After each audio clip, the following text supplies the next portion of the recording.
燃起激情，背起使命呢8個字咧，其實就係想飛傳播同埋樹靈現在式單位為呢一個叫為信仰生命起革命嘅運動嘅即係個8個大字嘅標號嚟嘅。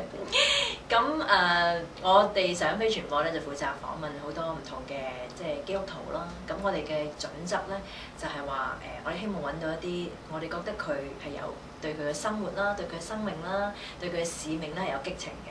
咁另外咧，亦都係佢嘅使命係真係落地做嘢嘅，即係唔係話哇好抽離、好抽空、好遠、好遠嘅，真係喺個社會度咧係運作啊，做緊一啲嘢嘅。咁我哋就有呢一個訪問啦，叫13+或者13+ 啦，有鍾有英13+ 門徒。咁今次揾嚟嘅朋友咧就係、其實我唔係識咗佢好耐啦，咁但係佢而家佢使命咧同而家整個社會嘅一個趨向好有關係嘅。咁佢就係 Houghton Wen 啦，尹子信。嚇，做少少佢嘅背景簡介啦。咁佢就96年咧喺加拿大讀 Computer Science 嘅，咁中文咧就簡稱可能係大概係資訊科技啦。咁跟住翻到嚟香港咧做咗9年長嘅工作經驗咧，都係環繞住喺一啲大企業裏邊，針對佢哋特別係佢哋嘅銷售同埋市場嘅部門出現咗問題，或者喺科技上邊去解決佢哋嘅問題嘅顧問。咁而家喺06年啦，係咪06年開始咧，就搖身一變去咗一個叫做光華社會企業嘅公司咧，就專係幫助一啲社會企業家去俾佢意見啦，都係即係顧問嘅角色啦，或者可以叫佢一個教練嘅角色嘅。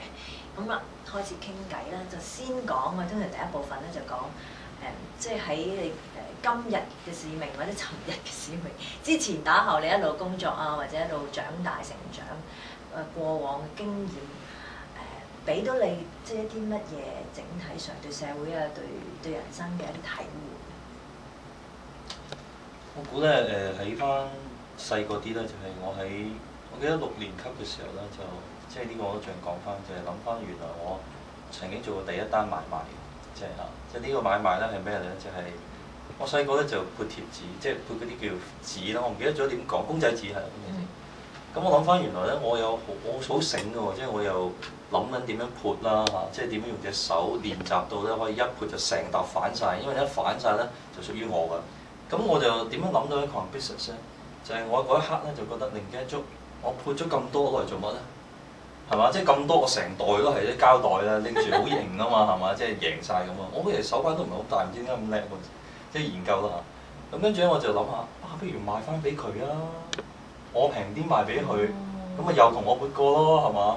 即係當時我就咁嘅心態，咁就我就好平，係天生嘅啲材料嚟嘅，真係好平咁賣翻俾佢，佢又制喎。我話不如1毫紙20張啦咁佢制喎。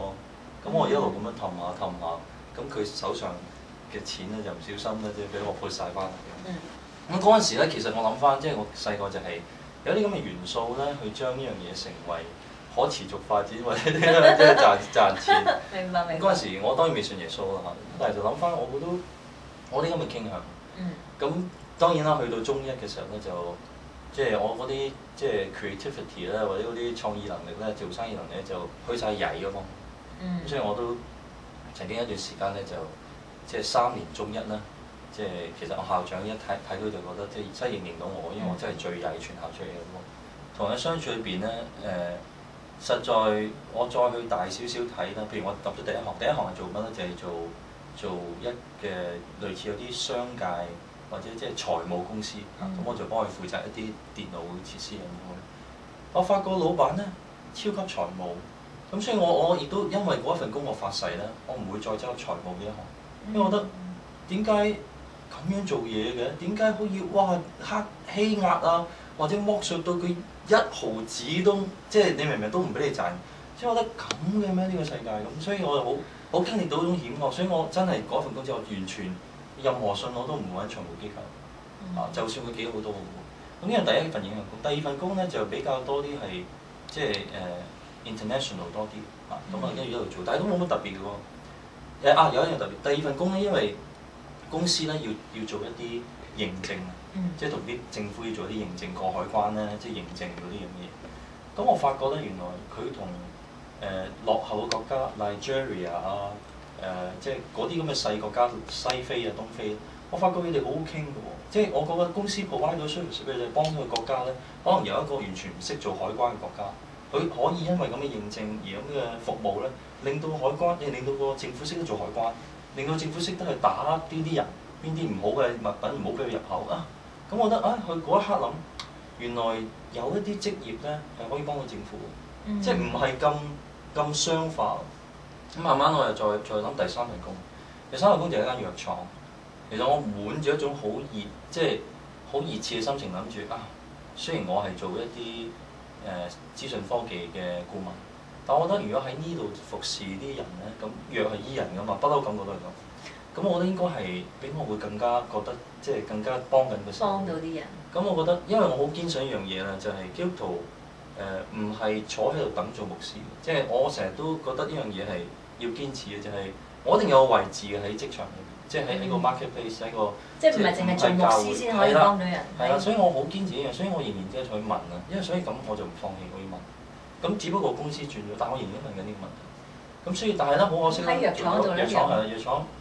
我問佢，我第一個，我其實做一段時間，我就問一個喺，因為我嗰陣時係亞洲區嘅，咁我問一個亞洲區嘅負責人咧，佢就專負責，我叫 corporate affairs， 即係咩 ？corporate affairs 即係 corporate affairs。係啦係，即係嗰啲公關事務。係啊。我問佢，我話其實我哋公司咧有冇幫到一啲弱勢社群或者弱勢國家咧？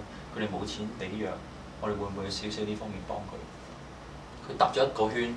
都答唔到我，咁從此我覺得即係冇錯，我真係幫緊，但係好似都未去到一個真係唔到肉，係啦，即係唔係我嗰諗嗰一隻，咁所以我諗緊一路都會問，其實我04年已經蠢蠢欲動，04年係我大概一個時間咧，我覺得即係做咗即係一段時間，我覺得我應該唔會再去升級再上，因為再上都係繼續做顧問，咁人工高。咁點啊？即係我唔知點，即係我真係唔知點，亦都幾感覺到上帝唔係要我喺呢一行再發展。咁嘅時候，咁係點咧？咁我一路問，所以問到05年咧，我先真係要離開。我覺得呢個位咧係啱時候。所以可能整轉一路我都問緊一啲嘢，不過未必問得好仔細。但係問幾問就到㗎啦。其實可能即係只不過我要唔好放棄。所以我之前同你分享過，其實一步一步啦。其實就係咁嘅過程。